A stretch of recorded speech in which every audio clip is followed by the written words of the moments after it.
Olá, aqui é o João Braga, quem fala do canal Hipnomax. Curtam também aí a nossa página no Facebook, digitando @hipnomaxoficial. Para quem não me conhece, meu nome é João Braga, hipnólogo, e vou esclarecer aqui nesse vídeo alguns medos, alguns mitos, né, também sobre a hipnose, ok? Então vamos começar definindo o que é a hipnose. Hipnose nada mais é do que um estado alterado de consciência, seja ele natural ou induzido. Tudo aquilo que foge ao normal, por exemplo, se você tem uma personalidade calma, bastante tranquila, quando você bebe, você fica rindo, fica brincando, fica, ou seja, totalmente descontraído. O que aconteceu com você? Você saiu daquele estado de normalidade, sua consciência se alterou, ou seja, a sua personalidade, a sua sensibilidade, a sua percepção do mundo muda quando você está com o seu estado alterado de consciência, ok? Então é justamente isso que a hipnose vai fazer no sujeito que for hipnotizado.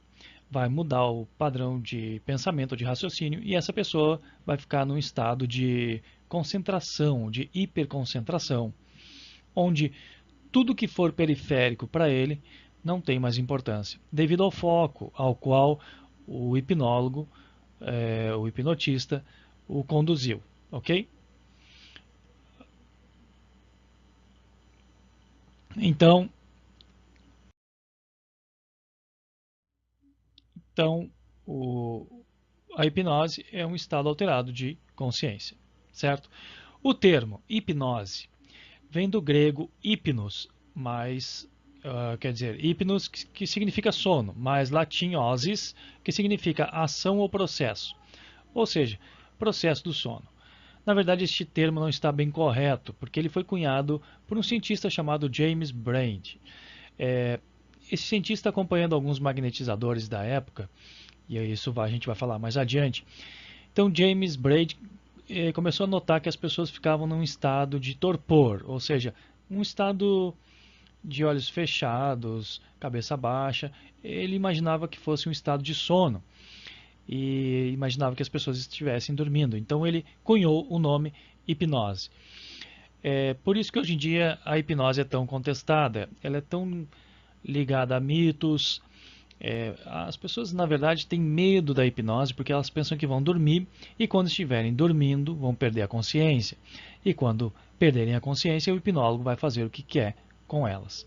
Na verdade, James Braid errou nisso, porque hoje em dia pesquisas científicas apontam que você está num estado de hiperconcentração, você está num estado de concentração máxima, você está hiperconcentrado, você escuta tudo, você está totalmente consciente, apenas com o fator crítico um pouquinho mais relaxado, sem criticar tanto.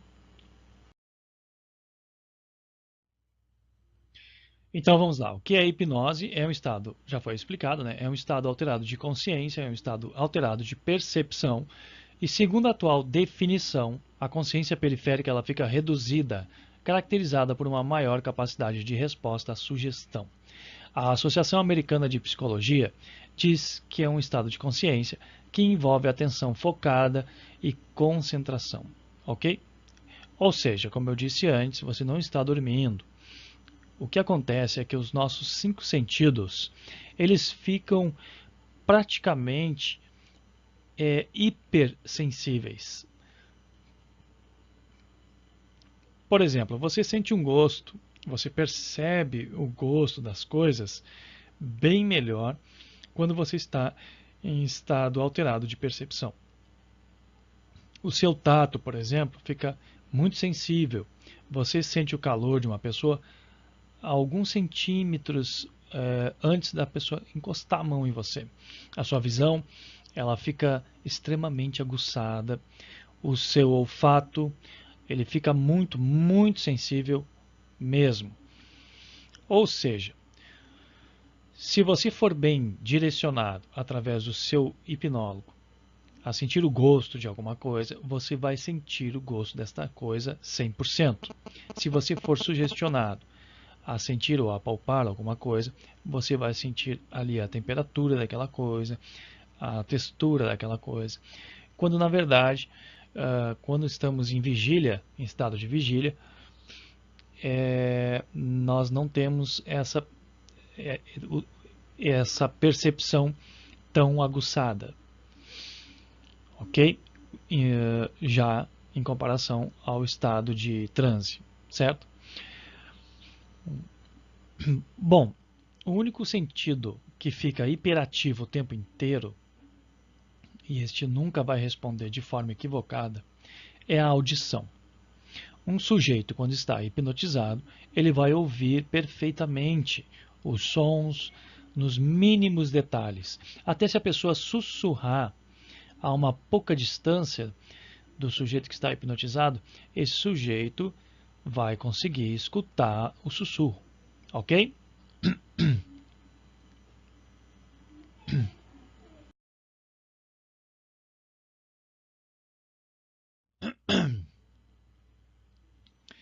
Vamos falar então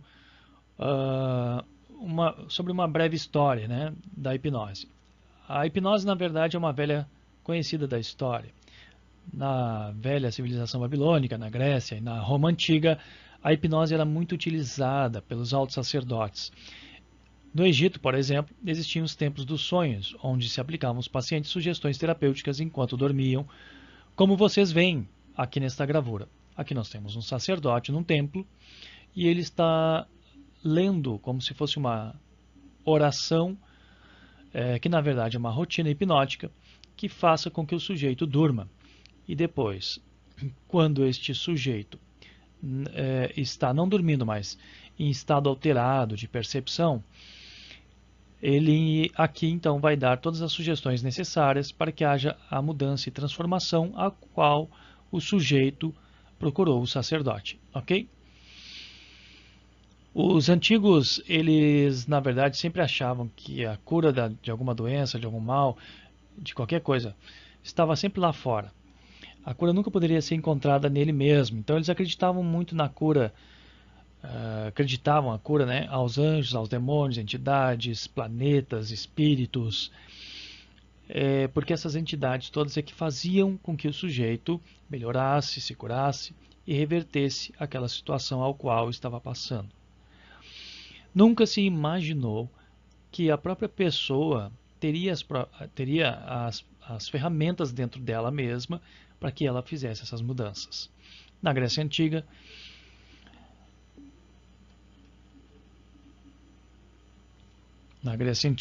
por exemplo,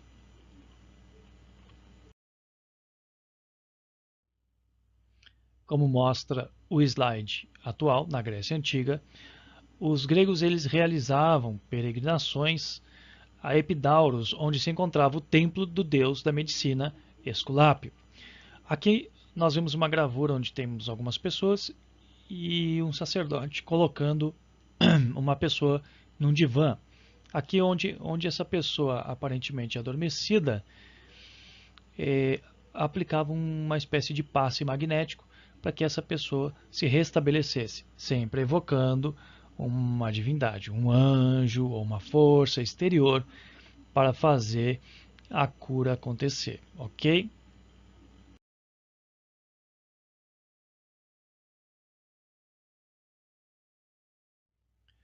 Bem, hoje em dia nós vemos nas religiões, por exemplo, na religião da Índia, né, um exemplo para vocês seria o yogi, né?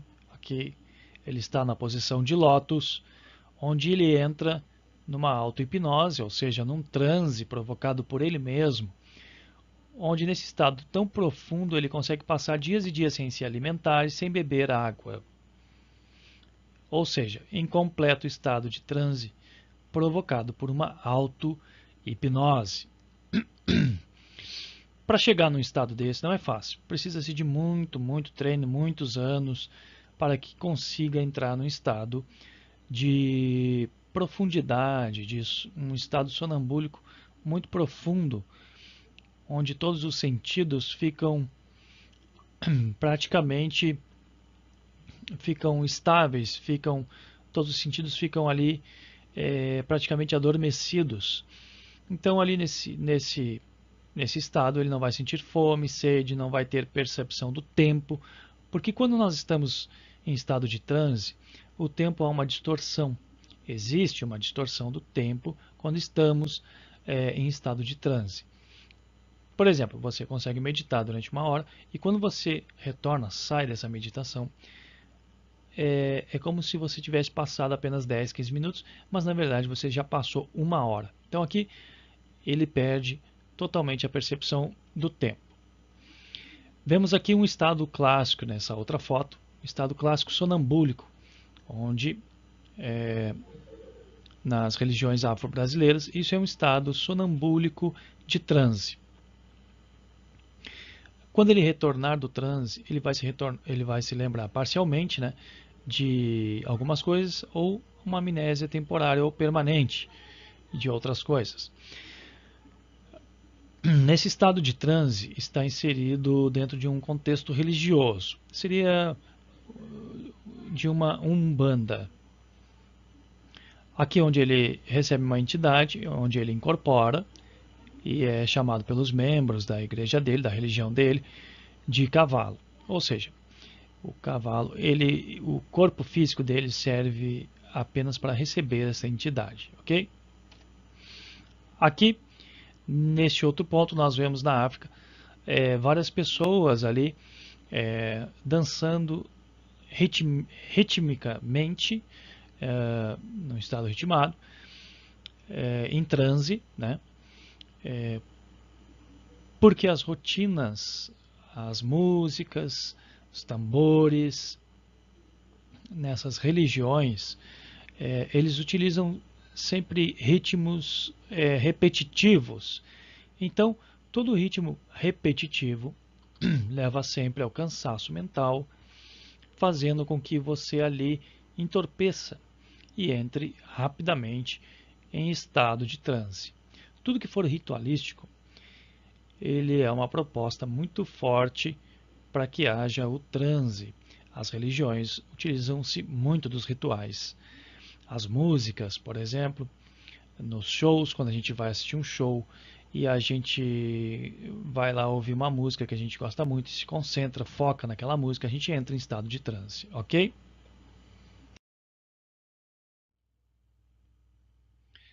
Bem, vamos agora sair um pouquinho lá da antiguidade e vamos vir, digamos assim, há uns 2 séculos atrás, mais ou menos. Então, na segunda metade do século XVIII, na Alemanha do Sul, apareceu um padre jesuíta de nome Gassner. Era um padre um tanto teatral que realizava curas espetaculares, uma dezena de milhares de pessoas, a fim de obter e assegurar a aprovação da igreja. Ele explicava os seus métodos como sendo um processo de exorcismo. Devido à crença comum da época, os doentes eram simplesmente possuídos pelo demônio. E os que se sentiam com o diabo no corpo vinham ao padre para que ele os expulsasse. Esse padre, ele acreditava todas as doenças a origem espiritual. Então, se uma pessoa estava com desmaios, com epilepsia, com uma pessoa que teve convulsões ou qualquer tipo de doença, chamava-se o padre Gassner para que ele fosse lá exorcizar essa pessoa. Para que essa pessoa, sendo retirado, aquele espírito que estava ali, essa pessoa se restabelecesse. Padre Gassner ficou muito famoso na Alemanha do Sul por suas curas através do exorcismo, de forma extraordinária.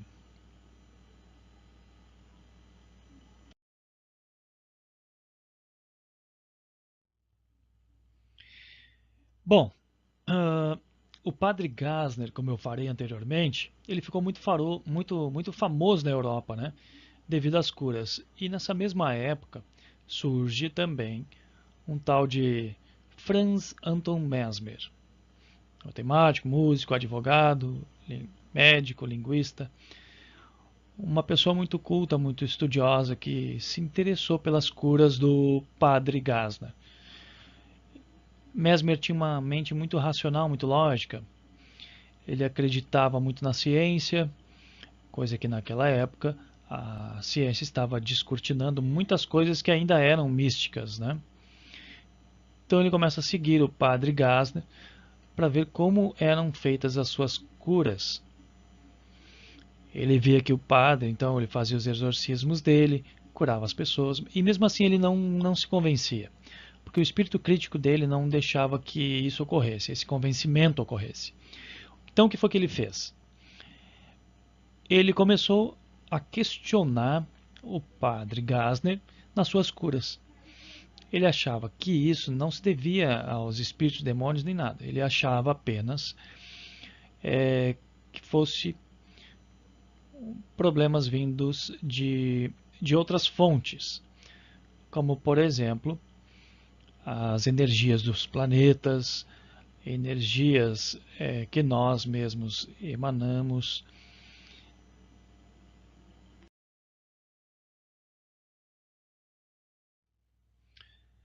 Então, Mesmer saiu pela Europa pesquisando, pesquisando, pesquisando e encontrou um outro padre chamado Padre Noel, que fazia curas milagrosas utilizando-se de imãs. E ele viu que isso fazia mais sentido do que aquilo que o padre Gassner fazia, que era muito espiritual. Naquela época existia muito preconceito em cima das religiões, pois incomodou muito a Europa na Idade Média, fez muitas atrocidades. Então tudo que era místico, tudo que era de cunho religioso, já era refutado pelas grandes mentes da época. Então Mesmer conheceu o padre Noel, que fazia curas milagrosas através de imãs. Então ele passou a utilizar os ímãs também para tratar os seus doentes. E ele começou a ver que os seus doentes realmente se restabeleciam, ficavam melhores, ficavam bons daquilo que estavam sentindo. Então ele começou a ter certeza de que não era espiritual o problema das pessoas, assim como o padre Gassner achava.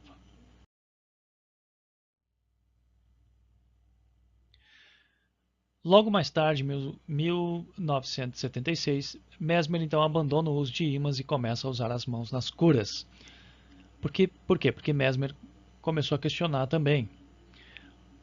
Bom, ele partiu do princípio de que se todos os corpos emanam uma energia, todos os corpos orgânicos podem então influenciar uns aos outros.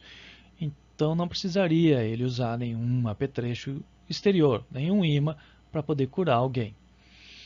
Então ele pensou, se eu sou um ser biológico e eu posso emanar tudo isso, então eu posso fazer as curas através das minhas mãos.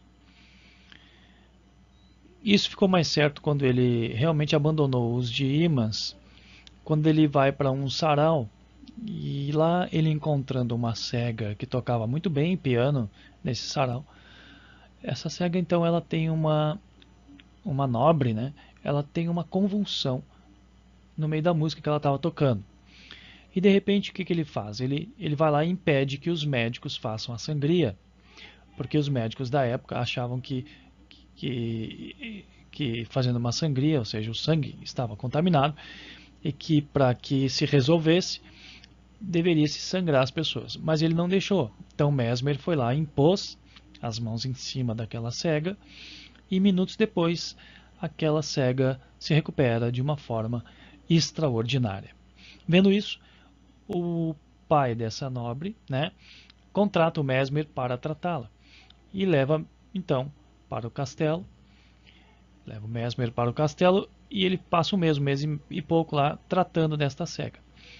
E para o espanto de todos, de toda a corte, Mesmer consegue, não digo Mesmer, mas ele consegue, através dos seus métodos, curar a cega, fazendo com que ela também volte a recuperar a sua visão.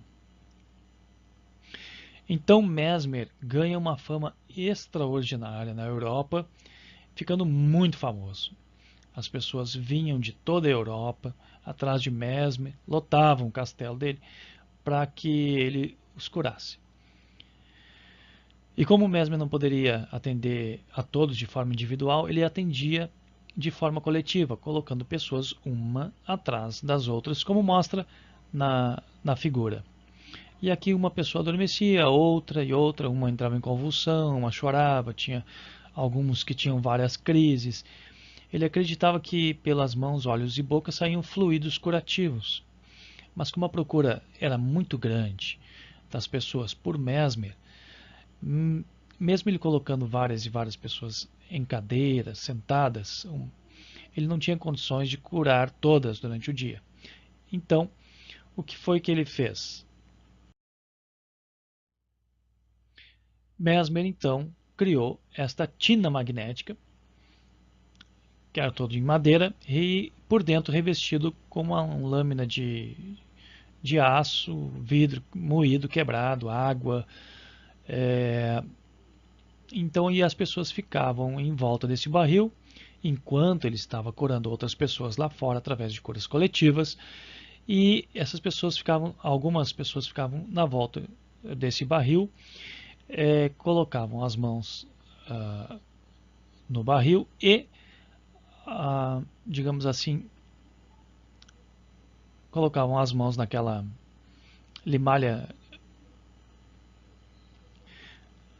colocavam as mãos no feltro de algodão e encostavam as hastes de metal no local onde estavam com o problema.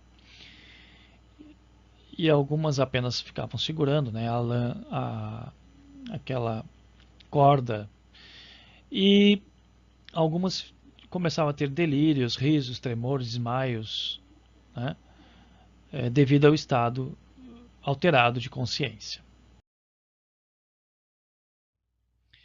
O que aconteceu? Então, foi que o rei da França, na época, recebendo muitas denúncias da Academia de Ciência, resolveu então criar um grupo de notáveis, né?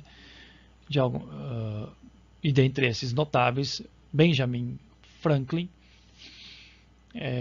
passaram seguindo Mesmer, né?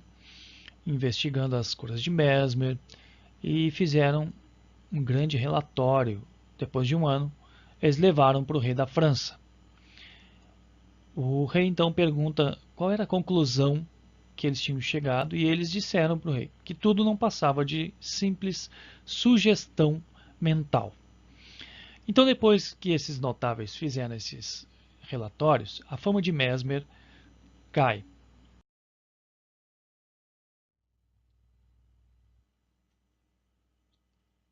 Então, Mesmer cria uma desilusão muito grande com as pessoas, né?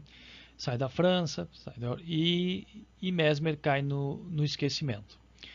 Mas nesse período,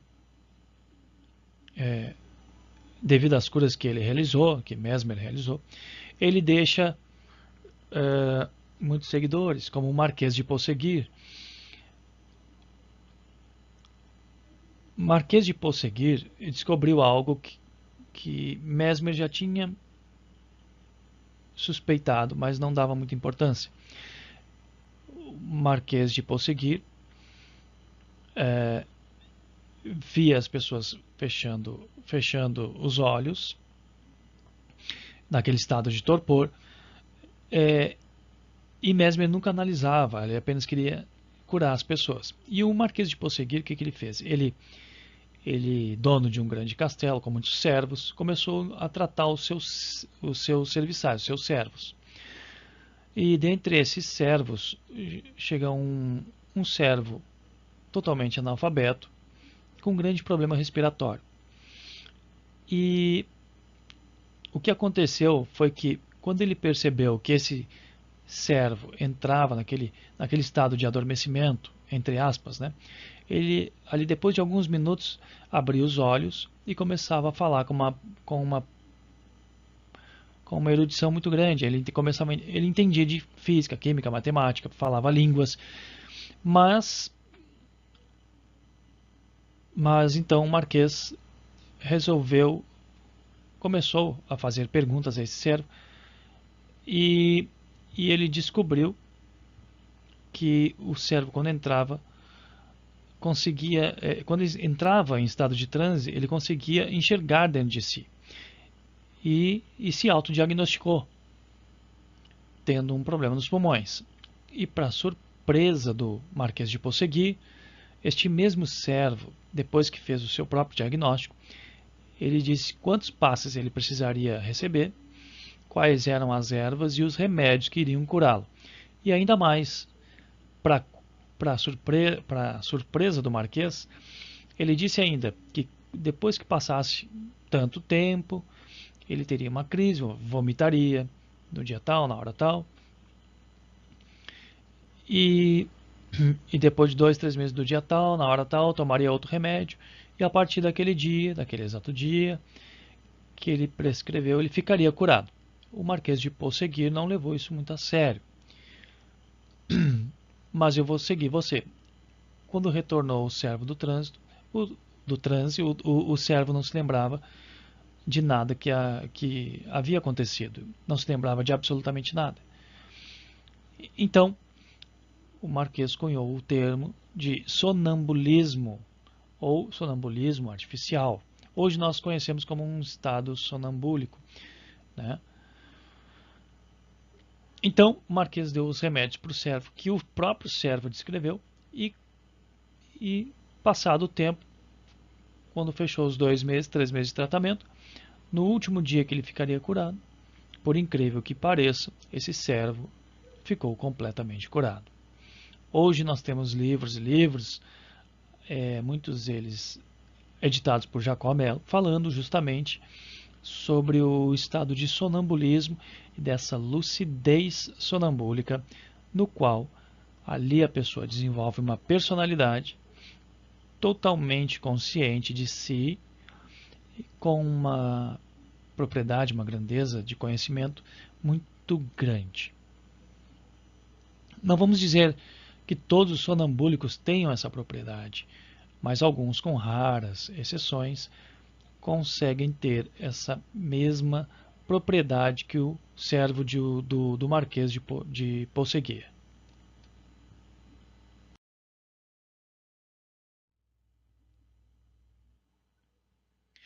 Bom, algum tempo depois, e na época do Marquês de Ponsegui, surgiram muitos e muitos magnetizadores discípulos de Mesmer. Charles Lafontaine era um magnetizador muito hábil, né? Escreveu vários livros, fazia muitas curas, falando sobre as suas curas a respeito do magnetismo. E James Braid, ele foi um dos pioneiros cientistas, seguidor de Lafontaine.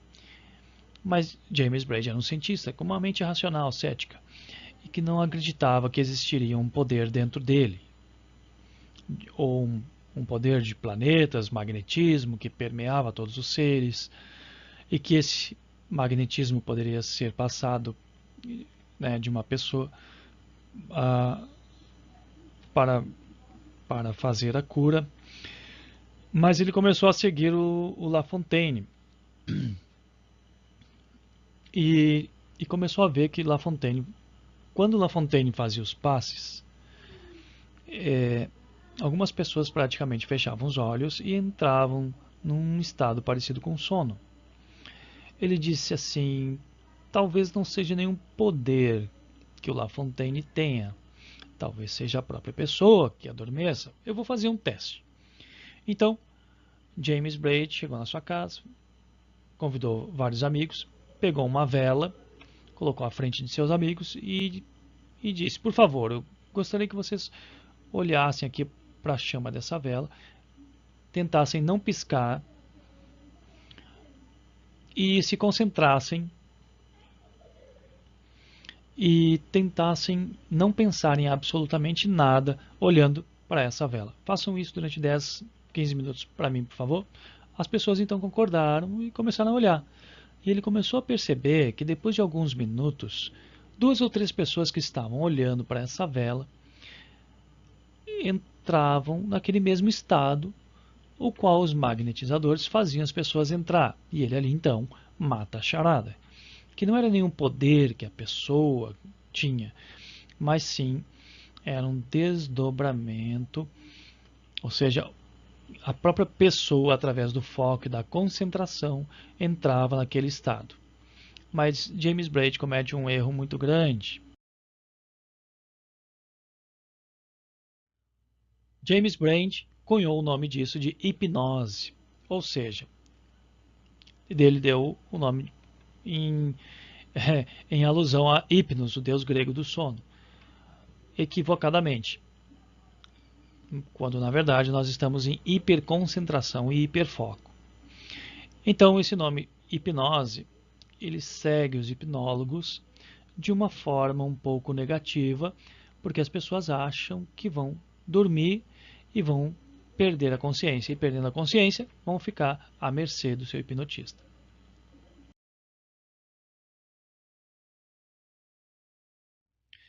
O que é que hoje em dia temos em relação à hipnose? Como ela acontece a nível físico-químico? Os cientistas ainda não entraram em um consenso em como é que nós entramos num estado de transe, mas existem pesquisas feitas, né, pelo Dr. Rick Strassman da Universidade do Novo México, que foi feita em 1990, que acredita o estado de transe a um componente chamado como dimetiltriptamina, mais conhecida como DMT. Quem nunca ouviu falar no Santo Daime? Quem nunca ouviu falar na ayahuasca, usada pelos índios da Amazônia? É uma molécula que mimetiza, muito parecida com a dopamina, que faz com que o cérebro da pessoa fique encharcado desse neurotransmissor. E esse neurotransmissor, como ele é muito parecido com a serotonina, ele é recebido pelos receptores de dopamina nos neurônios. E só que a velocidade em que isso acontece entre essas trocas, né, é muito rápida no cérebro, fazendo com que o pensamento fique muito acelerado, fazendo com que você acesse memórias de 20, 30 anos atrás.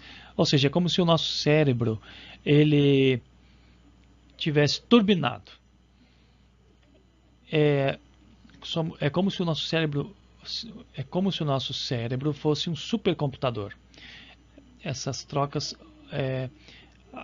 acontecem muito rápido, muito rápido. Então a gente acessa uma informação de forma instantânea e também pensamentos paralelos, coisa que em vigília nós não conseguimos, ok?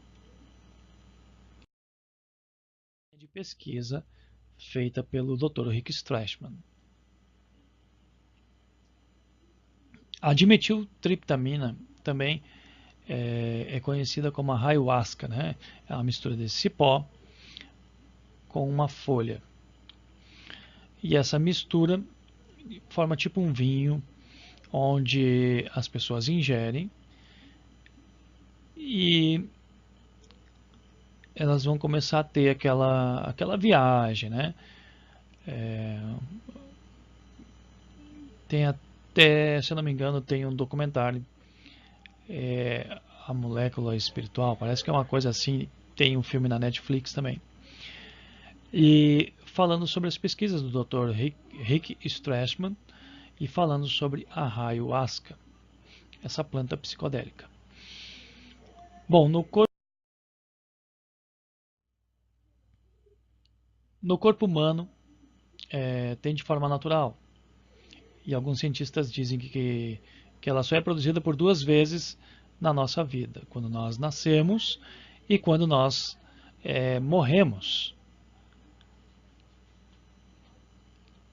O que poderia explicar, né, aquela visão do túnel, né, do que nossos entes queridos estão próximos de nós, aquelas alucinações a qual as pessoas passam antes de morrerem. Se são alucinações ou não, aí é outra história, ok? Mas o DMT é sintetizado pelo corpo humano. Não existem ainda respostas conclusivas sobre as funções deste DMT interno, tampouco sobre o órgão responsável por essa produção. Essa função é especuladamente dada à epífise neural, conhecido também como a glândula pineal, mas há no meio científico uma série de apontamentos e teorias, ok?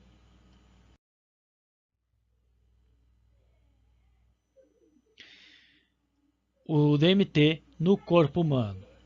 As moléculas de DMT são similares às moléculas de serotonina e se encaixam nos mesmos receptores do cérebro, como eu falei anteriormente. Essa substância faz com que o processamento de informações no cérebro ocorra de forma 100 vezes mais rápida que o normal. Ok?